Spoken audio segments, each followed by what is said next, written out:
जय भोजपुरी रउआ लोग से एगो निहोरा बाकी लाल रंग के सब्सक्राइब बटन के दबा के भोजपुरी फैंस क्लब से जुड़ जाए जा और ये घंटी वाला बटन के दबा के भोजपुरी के सब जानकारी बिल्कुल फ्री में मोबाइल पे पाएं। परिणाम भोजपुरी जहां आज की रिपोर्ट में रउआ लोग के बतावे जा रहल बानी कि भोजपुरी इंडस्ट्रीज के स्टाइलिश स्टार अरविंद अकेला कल्लू के होली सॉन्ग 2019 आप लोग के बीच में बहुत जल्द रिलीज होके वाला बा। जी हाँ भैया, आप लोग के बता दी कि 30 जनवरी के शाम 5 बजे team film Bhojpuri official YouTube channel पर अरविंद अकेला कल्लू के 2019 के पहिल का होली गीत रिलीज हो जाये, जो होली सॉन्ग के नाम बा मेरा मर्द माना किया है। जी हाँ भैया, आप लोग के बता दी कि कल शाम 5 बजे team film Bhojpuri official YouTube channel पर एक गाना के रिलीज कर दिया जाये, होली सॉन्ग के रिलीज कर दिया जाये, जो सॉन्ग के लिखले बड़े श्याम देहाती जी और म्यूजिक दिले बड़े आशीष वर्मा जी और स्वर बा अरविंद अकेला कल्लू जी के, और साथ ही साथ दिले बाड़ी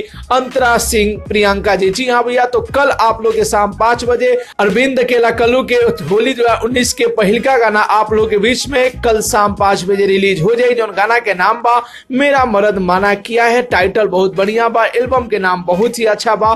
तो लोग के लाग रहा बा कि आखिर ये गाना में का बा। तो कल आप लोग के बीच में रिलीज हो जाए गाना। तो भैया आप लोग के पोस्टर कैसा लागल, आप लोग के रिपोर्ट कैसा लागल, अपन राय बताई जा, और साथ ही साथ वीडियो के ज्यादा से ज्यादा लाइक करी जा, ज्यादा से ज्यादा शेयर करी जा, और भोजपुरी के हर खबर जाने खातिर अपन भाषा वाला चैनल के जरूर ही सब्सक्राइब कर लीजा। तो मिले तनी भैया अगला वीडियो में एगो नया न्यूज के साथ, तब तक के लिए बाय बाय, टेक केयर, जय भोजपुरी।